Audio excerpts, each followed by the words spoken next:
Dans cette vidéo, on va voir comment calculer l'aire d'un triangle dont on connaît les longueurs des côtés et l'un des angles.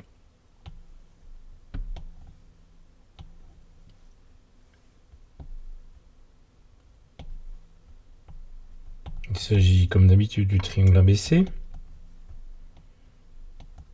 et l'on connaît A qui est en face de grand A, petit a qui est en face de grand A qui vaut 5, petit b qui est en face de grand B qui vaut 6, petit c qui est en face de grand C qui vaut 7. Et puis, on sait qu'ici on a alpha qui vaut 44,4 degrés. On cherche à connaître l'aire du triangle, sa surface. Là, on sait que si on a une hauteur, on peut calculer l'aire du triangle à l'aide de la formule base fois hauteur divisé par 2.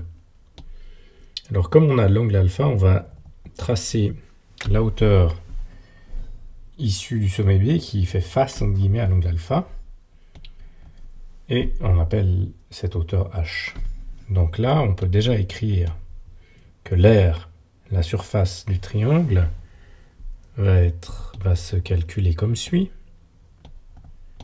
On utilise ce 1 un petit peu stylisé pour désigner l'aire. C'est la moitié de la base correspondant à la hauteur soit B fois h. Maintenant, si je regarde d'un peu plus près ce triangle-là, je constate qu'il est rectangle, par construction de la hauteur h.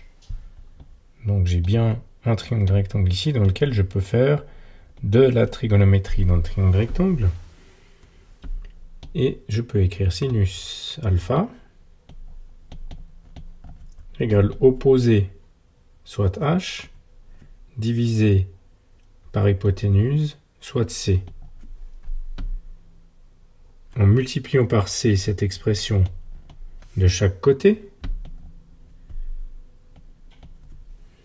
j'obtiens h qui donne c sin alpha. Je peux donc compléter la formule que j'ai écrite en haut de la manière suivante. À la place de h, j'ai écrit c fois sin alpha.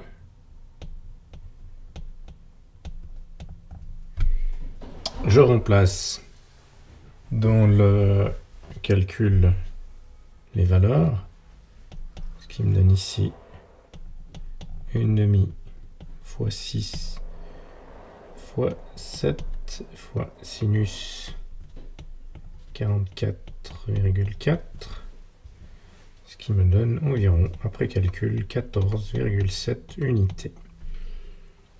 Et donc on peut utiliser la formule directement si on veut. Cette formule A égale 1/2 BC sin alpha, qui est un cas particulier lié au choix de l'angle et des côtés correspondants.